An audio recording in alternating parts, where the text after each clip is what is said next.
Hello, this is Ethan Ma, and we will be presenting our crutch design. Hello, my name is Aelita Salikhova. This is an oversimplification of the user needs, but the gist of the design problem is that we need to create an efficient and affordable axillary crutch design. The team came up with the idea of how to reduce stress and pressure on the patient.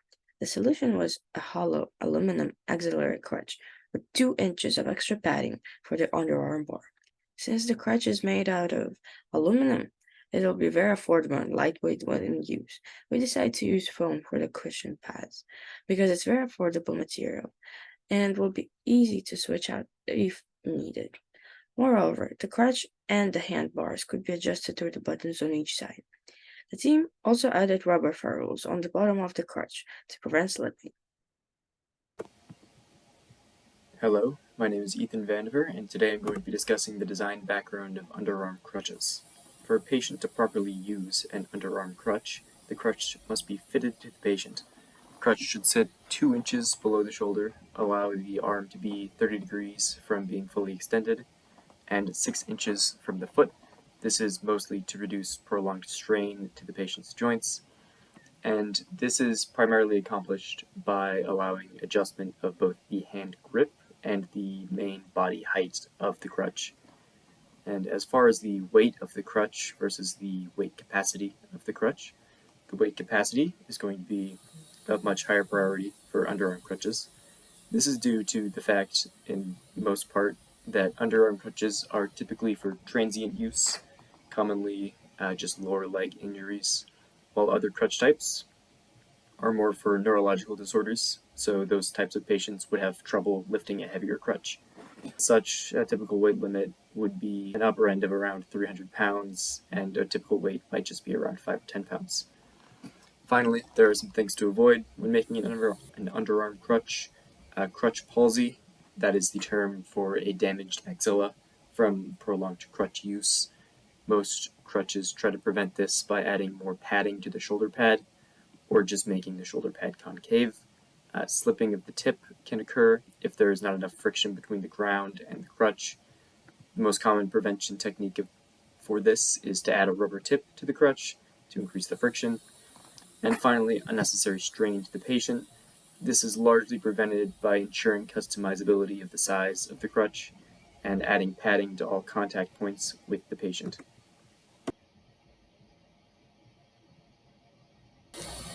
For the user needs of our design, the user needs stability and support while recovering from an injury or surgery.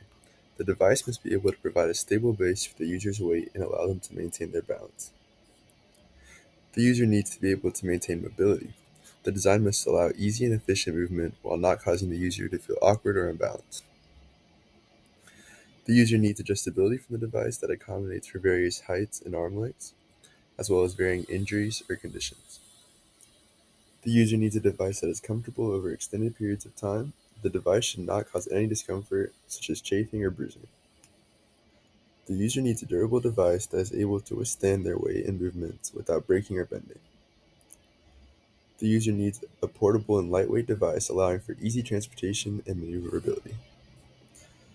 And finally, the user needs a device that is affordable, as many users experience unexpected injury or medical condition and may not have the financial resources to purchase an expensive model. Hi, my name is Lainey Streetman, and I will be going over the Pew matrix. So for our baseline, we have the forearm crutches. We're comparing that to the underarm crutches and the gutter crutches. So for our criteria, we have cost, comfort, mobility, and accommodation. The accommodation section is mostly about upper body strength. So for the cost, we made that most important, and then mobility, and then accommodation, and then finally comfort, because we are going for a short-term solution. So for underarm, we have that as a positive over the baseline for cost. It is actually less expensive, and the gutter is more expensive, so that's a negative. For comfort, both of our comparisons are actually negative compared to the baseline. The forearm crutches are the most comfortable. They are designed for long-term use. And the underarm crutches really just kind of chafe the bottom, like your underarms. or your armpits and put a lot of pressure there, so that can get sore. So that's a negative. Mobility, it's the same all across the board. For accommodation, underarm gets a positive because it actually requires slightly less upper body strength than the baseline crutches. So that will be more accommodating to people at different fitness levels and body types. So then we did the sum of positives and the weighted sum of positives, weighted sum of negatives, and that ended up to underarm being 5 and gutter being -5. So underarm is the clear choice for our user needs. Thank you. Hello, this is Talia, and I'm going to be presenting the DFMEA and risk matrix. The first item on the DFMEA is the crutch pad. Two potential failures of the crutch pad are that it can provide ineffective arm support and be too rough of a material on the skin. If the material is too rough, it can cause skin irritation, rashes, and chafing under the arm. The occurrence of this we predict to be pretty often, as it is hard to avoid chafing when there is constant friction between two moving materials. However, we believe it is relatively easy to detect. If the crutch pad is ineffectively providing arm support, then the user can experience tingling, numbness, and in some cases crutch palsy, which is when the radial nerve is severely compressed and can lead to paralysis in the arm. We rank the severity a 9 because crutch palsy has a major effect on the body, not completely a 10 because the numbness in the arm is not exactly severe damage. The occurrence we ranked an 8 because numbness can often occur, and we hope to lower this number with the additional crutch padding. Finally, we rated the detection score as a 5 since numbness is easily detectable, however determining if the nerve is compressed is not as detectable. The next item is the hand grip. This portion of the crutch should be properly adjusted, however if it is not, it can cause restraining and blistering. The severity we ranked as a 4 since blistering is not a major harm to the user, however restraining can affect the user's ability to utilize the crutches. Occurrence we set as a 5 since users may not know how to properly adjust the hand grips, and blisters can often occur with the rubber material. Finally, for detection, we ranked it a 4 as blistering can easily be detectable by the user. However, the user may not know if restraining is occurring. The third item is the crutch tip. The crutch tip can potentially wear down and not be completely weatherproof.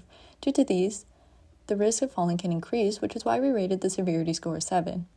For the wearing down of the crutch tip, we rated the occurrence a 4. It should not occur as long as the product is not overused. However, it is likely to occur because they can get damaged.